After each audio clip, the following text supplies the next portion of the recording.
This is a story of the first time I was hospitalized for hypo or hypoglycemia or very, very, very, very low blood sugar. February 14th, 2014. Started off as a normal day. Went to work and kind of all went south around lunchtime. Well, that's when it started. For some odd reason, I totally miscalculated the carbs in my lunch. I still remember what I had. It was wings. And for some reason, I thought that those barbecue wings and the soda had like 100 carbs in them. And in actuality, there was probably only about 40, maybe 50. And I mean, that's basically just the soda. Barbecue sauce doesn't really have, there's carbs in it, but not like I was thinking. So yeah, I totally miscalculated that one. So here I am thinking I'm having 100 something carbs for lunch. And I'm not. So, with my carb to insulin ratio, plus whatever my sugar was at the time, I ended up taking probably about 15 units of insulin. That might sound like a lot. Probably doesn't sound like a lot. But if you're going to eat and compensate for it, then no, it's not a lot at all. Because see, if you don't know, what happens in a normal person's body is when they eat, their pancreas produces insulin, and that insulin attaches itself to the sugars and decomposes it in your bloodstream so that there's not a bunch of sugar in your blood. Well, type 1 diabetic here, so my pancreas doesn't work. So instead, I have to manually put the insulin in to then go attack the carbs and the sugars. And the thing is, when you take too much, it's not good. Which is essentially what happened. And so, of course, it didn't happen right away. Usually, insulin probably takes about 15 to 30 minutes to start working in your body. So, within that time, I've already eaten. I've had my sugary, not diet soda. So, once the insulin starts working in my body, there's carbs and sugars and all that other good stuff in my body. So the insulin's just attaching itself and breaking it down and doing what it's supposed to do. And then it gets to a point where, there's no more sugar for it to attach to. And so that doesn't do good on the body. So what happens on my end and from my memory is I was working as a technician. I was working on cars. And I remember it was a used car that came in. I remember changing the oil. And then that's where my memory starts getting fuzzy. I was kind of coming in and out. And I remember being like amazed at this truck because it was huge. It was like a GMC Sierra or something, but it was big. And I remember being like, whoa, this thing takes 8 quarts of oil. That's so much. And 8 quarts of oil is a lot, especially at the prices they are now. But, it shouldn't have been something that I would have been surprised at. But I remember being surprised, and I don't know if you can hear that. My pump is going off. My sugar's kind of high right now.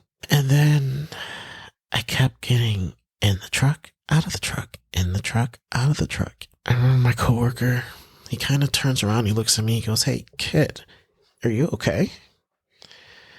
And I was just like, "Yeah, I'm fine." I wasn't. I kind of said I was. And so it was like close to the end of the day anyway. I remember just kind of being like, well, I changed the oil and changed like the wiper blades or something. Oh, it was a Friday.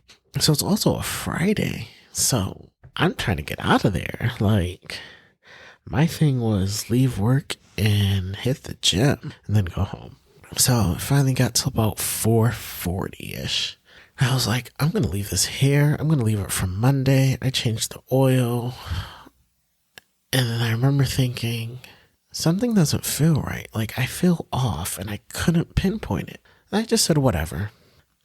But I do remember going to clock out. And when I went to clock out on the work computer, for the life of me, I couldn't remember my password. And I finally got it right.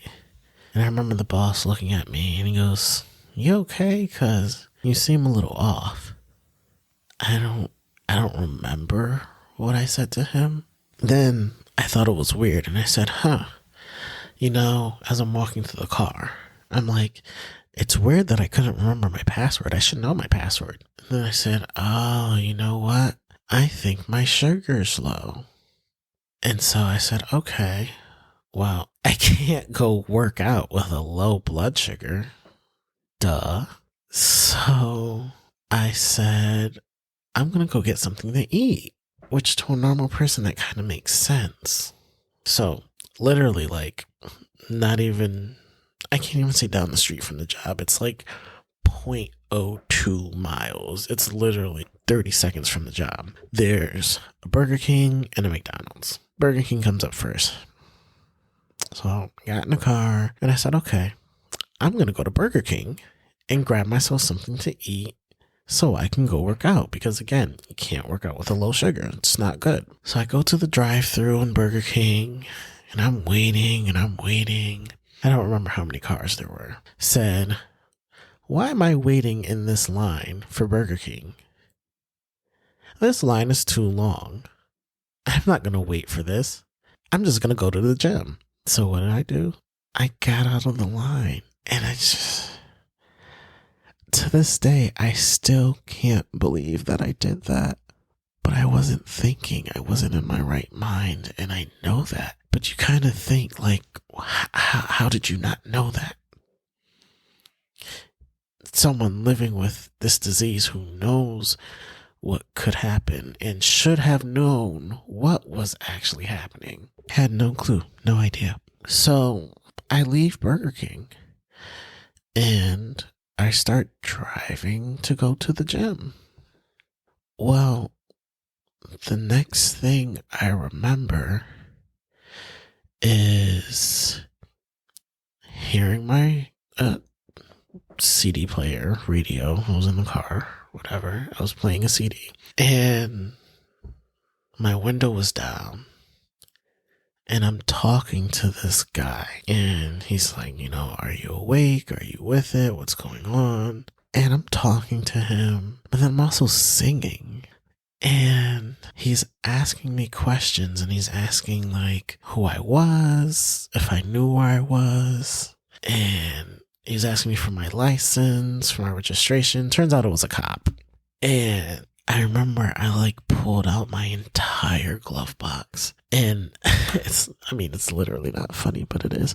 I handed him every single piece of paper in that glove box that I had. I'm like, is this what you're looking for? And he would take it. He'd be like, no, I need your registration, buddy. And I'm like, well, I don't know what that is. Is this what you're looking for? Is that what you're looking for? And then I pulled out my CD case and I'm like handing him the CD case. I'm like, is this what you're looking for? And eventually we get to the registration. And so I give him the registration. I don't remember giving him my license, but I gave him the info and he took it, ran it, did whatever, got my name. And then I remember him saying, the paramedics are here. So he's like, hey, we're gonna get you out the car. Can you get up? And I was like, yeah, that's no problem. But you got to get me out of the seatbelt because the seatbelt is holding me in. Then the next thing I remember, I'm in the ambulance and they've got the sirens going. And I look up and I see an IV in my arm.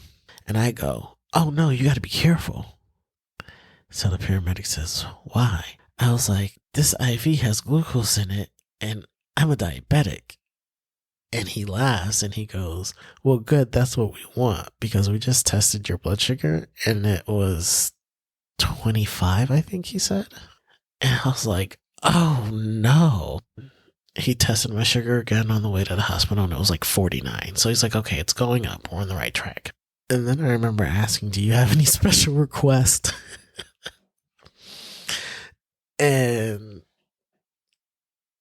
I forgot what he said he wanted to hear Red Hot Chili Peppers, I think.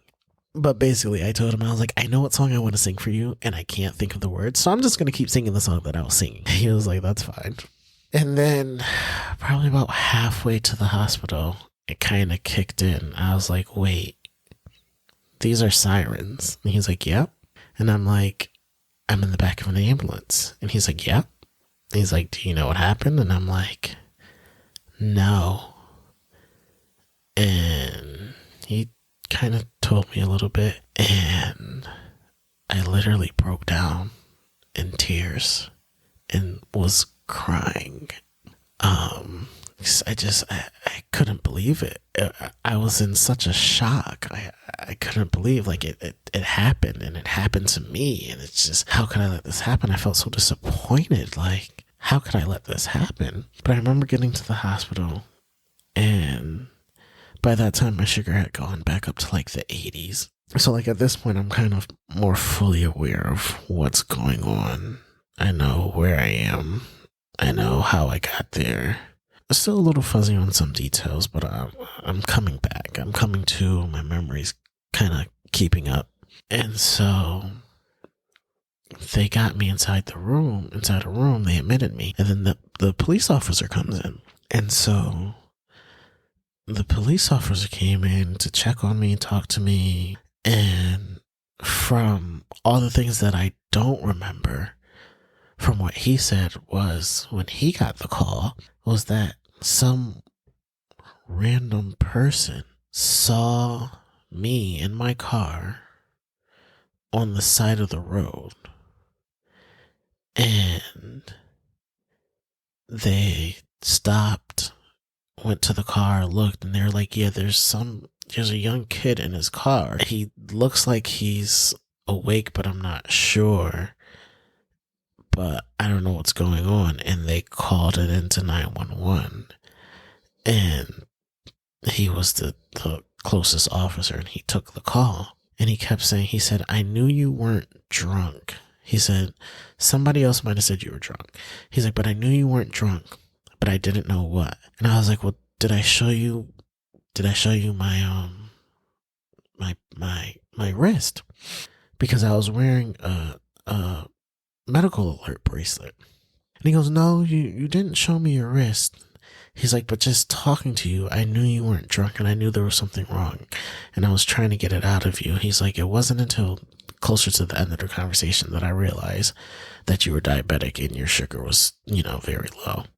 And I mean, he's telling me this, and I broke down again. Because I just couldn't believe this. You mean just this random person?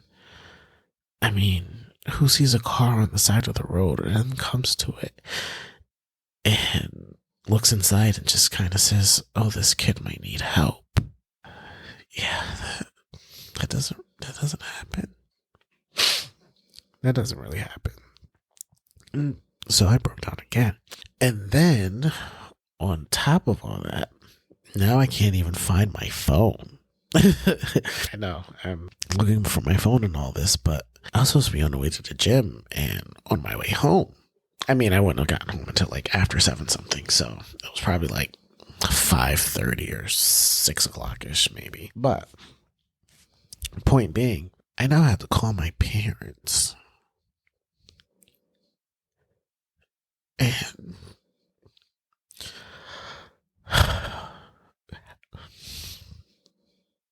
how do you call your parents and tell them that, you almost weren't going to be here, that somebody else almost made this phone call and it would have been a totally different phone call? How do you call them and tell them that the management of this disease that you've had for your entire life, that you made a mistake and that mistake nearly cost you your life? So I remember asking the officer for a phone, and I couldn't even dial my mom's phone number. I broke down again. That's like the third time in a 2-hour time span, guys. That's not normal.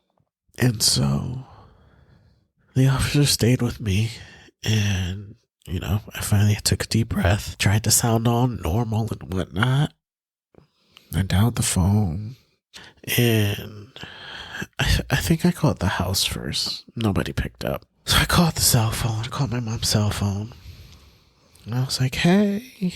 She answers, hey. And I was like, where are you right now? And she said, we're on our way to the hospital. That was the fourth time I broke down within a 2-hour time span. Because they already knew. Apparently, after the officer got the registration, he, did a background check, found all our information. He called my parents, basically, and told them what happened and told them which hospital I was going to. And so they were already on their way. And I can hear them in the background trying to figure out the directions and which highway lane to get to. It wasn't the hospital that we normally go to. I was closer to work, which is closer to a totally different hospital. So she just said, we're on our way. Just, we're on our way. So the officer stayed with me for a while. The EMTs had came and left, but the officer stayed until my mom got there. Yeah, that was the fifth time I broke down in a 2-hour time span. It's very emotional going through a hypo. You don't really realize that your body is going through something crazy. For me, it comes out in emotion, and my emotion is usually just crying. If crying is an emotion. And then, I don't know, we just embraced and hugged and, glad to be alive. And then, all the doctors come in and ask you why you're there and what happened and try to make sure you're doing okay. And I remember they gave me like a turkey sandwich or something. And I don't know, maybe about an hour's time or whatever. Once they saw my sugar was going back up and it was steady, I think it ended up getting back into like the 120s or something. But they discharged me, and then it was what happened to my car. Oh, and my phone. And the car, they said they had it towed to a local yard. I don't know what you call those things. I'm in the automotive business, right? I'm thinking a junkyard, but it's not a junkyard because my car was junk, but they towed it to wherever people get their cars towed, the lot. So went to go find the car. The place was closed. So we went home, had a long, hard conversation about taking care of myself, and it wasn't that I wasn't taking care of myself. It was just literally a freak accident. And so we went back to the drawing board. So we weren't going to try to, miscalculate things again, which it's kind of hard to say because however I calculated those wings, I obviously did it wrong. So we just kind of went back to basics of using flashcards and books and those things to double and triple check so that we weren't basing it off of one source. We would get multiple opinions, so to speak, on the carb count. That way I could know for sure, okay, should be an average of what I should be counting for carbs. we made a new rule that before I go somewhere, I double check my sugar, which, I mean, that should be a rule already. But, if you feel fine, you feel fine. But no, we made it a hardened rule that I would now text my mom what my sugars were before I left anywhere. I did get my phone back. The next morning, we went to the place where the car was, and the tow truck driver said that my phone was in the car on the floor of the passenger seat, and so he picked it up, and just in case that, I don't know, in case somebody saw it and was going to try to break in the car and take it or something. He didn't want to, he's like, it was invaluable, I didn't want to just leave it out, so he put it in his office for the night or something. But yeah, went back the next morning, got the phone, got the car, and yeah, that's the first time I was hospitalized for a hypo. And if I'm saying first, then that means there was more. Well, that's for a different podcast episode. Well, I hope you enjoyed this week's episode, and join me again next Wednesday for another episode as I go more into my life with type 1 diabetes. I hope you remember that none of this should be taken as medical advice, but simply me sharing what has benefited me through my life, and that you remember to always talk to your doctor before you change anything. Please feel free to hit the follow button or the plus button on your podcast player, and if possible, to leave a review or a 5-star rating. If you would like to follow the podcast, you can do so on Facebook at My Type of Type 1 Podcast, or on Twitter at My Type of Type 1, and also on Instagram at My Type of Type 1. Or you can follow me personally on Instagram at stone_T1D_dad.